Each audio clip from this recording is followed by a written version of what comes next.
In fact, most of the New Testament epistles are written to correct various teachings and practices that have crept into the church that undermine the gospel that was once delivered to all of the saints. It is of such significance that Paul says in Galatians chapter 1 that if anyone comes to you with any other gospel other than the one that you have received from us, it doesn't matter if it's an angel or if it's us, let that person be accursed. All things theology, we chop it up properly, without an apology. Gotta give that theology to God, hallowed be, cause this is how we do it at All Things Theology. There is a popular saying going on that says, there's a war going on outside. No man is safe. You could run, but you can't hide forever. Let's talk about it here at All Things Theology. I am your host, K-Dub, and it's Sound Doctrine Saturday. We're going to be talking about Pastor Ken Jones out in Miami, Florida. Look, if you're in Miami, go check his church out. Check him out. Yeah, so we're going to be talking about the good fight. You know, there is a fight that we are in, a battle, a war that the Bible speaks of, and we need to know the enemy and how to prepare. So look, let's get into it. I'm going to let Ken Jones take it away. It seems like everybody is looking for a good fight. Now, unfortunately, every fight is not a good fight. That's right. I grew up in South Central Los Angeles, and we played dominoes. Now, I did come to understand, since I've been in South Florida, that Caribbeans play dominoes a little bit differently. They play to keep you keep from scoring and make you score, whereas we played in a way where we try to score the most points. And the way we played dominoes, we called points money. And there's an old saying, the way we play dominoes, is that all money is not good money. Yeah. I love this analogy to start the sermon, is that just because you can doesn't mean you can't. And this is going to be used to set the scene for this sermon about the fight that we're in. Pay attention. We'll get some more. But as a dominoes guy myself, right, from Louisiana, I love the analogy, but let's keep listening. In other words, you might score some points right now, but that play was set up so that you could not score some points later on. That's right. Every fight is not a good fight. And so what I want to do is, because what Paul does is he tells Timothy to fight the good fight. Yeah. And just because a Christian is engaged in that conflict doesn't make it a good fight. So what we'll do briefly, and in a moment, we'll look at the specificity of Paul's exhortation to Timothy, but I want to do so with the understanding that every fight is not a good fight. This is such a good point because, I mean, as we pervade the social media landscape, and we all can be guilty of this. I'm not pointing the fingers without first saying, hey, look, I've been guilty. Sometimes we can fight about things that are not the good fight. It doesn't mean that they're not worth discussing. It doesn't mean they're not worth importance, but it's just not the good fight, right? It's not conversations I want to be seen arguing publicly with my brother. Maybe we can have a private discussion about that. So I think this is a good primer, even on how we handle conversations through social media.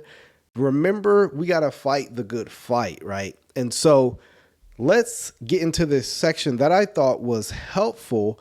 Also, the link will be in the description if you want to watch the full thing and give a more broader context. But let's keep listening. But not only in that sense, notice what James says.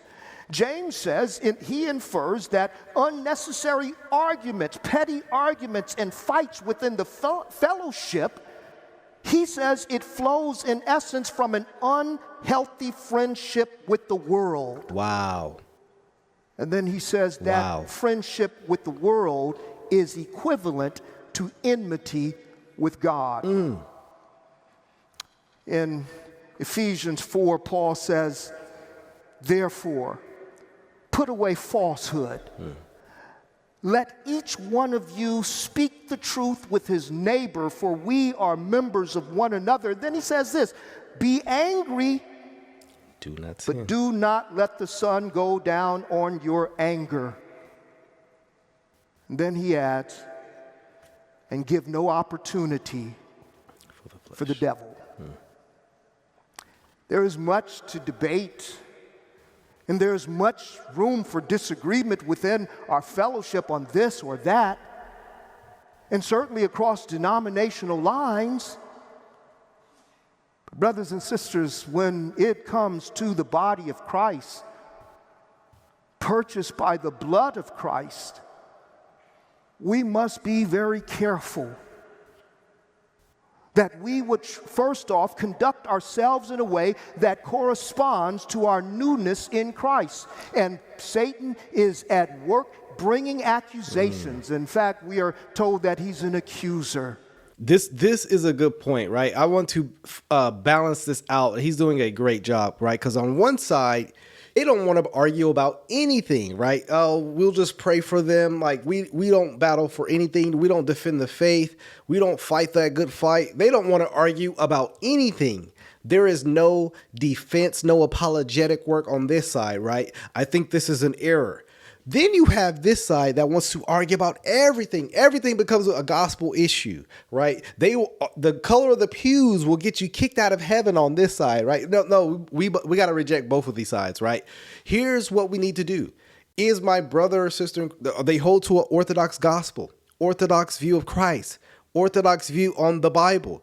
This is my brother, sister. Hey, man, I disagree with you on this issue. Hey, we can talk about this publicly, privately, but it's not going to be something that separates us. I think this is a better approach, right? There are things that need to be argued about. They are of, as Paul says, first importance matters. The gospel is definitely a first importance matters. Who God is a first importance matter. I'm not having fellowship with a polytheist like a Mormon, right? So these are things that would separate us. Issues of baptism with my Presbyterian friends. You know what? I disagree, but hey, we can still go out and preach the gospel together, right? These aren't matters I'm going to get heated and we're going to have a fence between us. No, but so this is a good practical application I think we could be taking across social media, right? Let's listen to some more. So we do have to fight against the impulses of our fallen nature. But the impulses of our fallen nature doesn't stop at our own personal sanctification. It carries over in how we deal with disagreements and disputes within the body of Christ. That's right. Again, Satan can't win. He's already lost. But he can gloat. And what Paul is saying is don't give him an opportunity.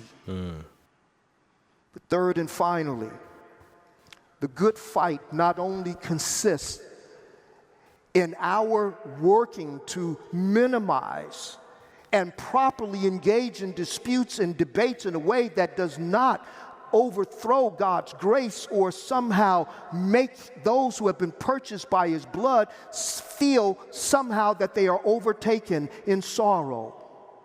But thirdly, the good fight of faith also includes a commitment to sound doctrine. Again, in 1 Timothy chapter 4, Paul says that the Spirit expressly says that in latter times some will depart from the faith. That's right. They'll be devoting themselves, he says, in latter times, some will depart from the faith, devoting themselves to deceitful spirits and the teachings of demons through the insincerity of liars whose consciences are seared. Don't we see a lot of that on this channel where people have drifted unto sound doctrine, and in this way they have been deceived? But I want to even talk about how we treat those people, because it's not that we just treat our brother with respect. Even though we're being truthful to these people who are in false doctrine and false gospel, these false teachers, we still are to conduct ourselves in kindness. Now, kindness doesn't mean we don't tell the truth, right? But I think blowing off of this person, wanting to display words of violence or physical attacks isn't the way to go. And so I think this is a good approach. Again, how we treat people on social media in general, right? There's a special love I have and a bond I have with my brother because we've been united through the gospel and right in Jesus Christ. I don't have that with the false teacher, but yet I still am called biblically to display this act of kindness and love, desiring them to want to come to the truth. I think this is very well put here.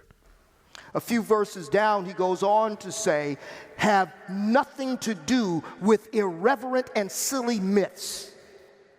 And again in verse 16, he tells Timothy that they're to keep watch on himself and the teaching. Watching doctrine. In fact, most of the New Testament epistles are written to correct various teachings and practices that have crept into the church that undermine the gospel that was once delivered to all of the saints.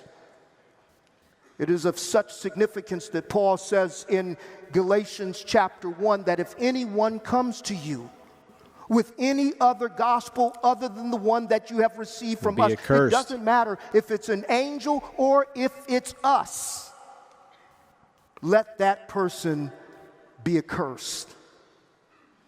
Now, just as a few moments ago, we were talking about the importance of maintaining harmony and peace within the fellowship. But maintaining peace within the fellowship should never be at the expense of the gospel that was once delivered. Amen. In other words, brothers and sisters, we, as Jude says, we are to contend for the faith. In fact, I love the way Jude phrases this. He says, beloved, although I was very eager to write to you about our common salvation, I found it necessary to write appealing to you to contend for the faith that was once delivered to all of the saints. For this reason, for certain people have crept in unnoticed who long ago, who were designated for this condemnation, ungodly people who pervert the grace of our Lord God, or of our God, into sensuality and deny the only Master and Lord, Jesus Christ. Satan is at war against God. And he uses God's fallen creatures as tools to fight his war against God. And this is what we need to realize, that the battle, we know the Bible's teaching about this, it's spiritual, right? It's not against flesh and blood. Even though I see this person acting demonically, acting hostile, to realize that there is a spiritual principle behind this person. And it is satanic. It is, there's a theology of the two seeds, the seed of God and the seed of the serpent being at war with each other. And that's what we need to realize. And I hope to display that on some kind of level when I talk to people who are enemies of God, whether that's a blatant person who doesn't even claim the name of Christ, or a false teacher, or somebody following under false teachings. It's to understand that there's a deeper battle going on here that I think was pointed out by Ken Jones. Let's keep listening. And it's not just the unregenerate, it's the regenerate. Those who have been bought by the blood and sealed by the Spirit. Satan would seek to keep us walking in darkness instead of the light that we have been transferred to. That's right. He would cause us to seek disharmony rather than harmony, hurt rather than heal, and he would cause us to seek some superficial unity at the expense of the doctrines that were once delivered to us. So at the very least, the good fight of faith consists in fighting against the impulses of our nature, striving to maintain peace within the fellowship, and defending the body of truth because these are the areas in which Satan seeks to entice us to dishonor God and to be distrustful of Him who has saved us by His grace. And brothers and sisters, it is the armor, it is the strength of God and the armor of God that is the only thing that enables us to withstand against the wiles, the schemes, the methods, and the techniques that are used by Satan. Notice again, and I really appreciate Dr. Ferguson because he reminded us that Christ is the one who's building His church. Amen. And He's done it in hostile territory. And therefore, He knows our weaknesses. And He is the source of our strength. Amen. So the way Paul puts it is be strong. In the Lord. Not to tell you to get strong, but be strong in the power of the might. Lord and in the power of His might. Amen. And it reminds us that the victory has been won by Him, and we get a chance to do victory dance on our way to the final end. Isn't this a good reminder? Is that our power, our strength, our might does not rely in ourselves. We are not self-reliant, independent believers, but we have a source through the Spirit, which we go to Christ, right, unto the Father. I mean, it's Trinitarian in itself. It's amazing. But we have a power, right? Power, wonder-working power, right? And that power can be in practical things. Like most people think of the power of God as a miracle. Unity with the brethren is something we need power in, because let's be honest, we all have our idiosyncrasies, our sin we're dealing with, flesh, right? That we need the power of God to maintain unity. And I wanted to discuss this today. I hope this was an encouraging reminder to pursue unity and peace, not at the expense of doctrine, but alongside with it. Yo, thank you for watching another video. Let me know what you think in the comment section. Let's talk about it below. As always, like this video, subscribe to the channel if you're not. And as always, till the next time, grace and peace.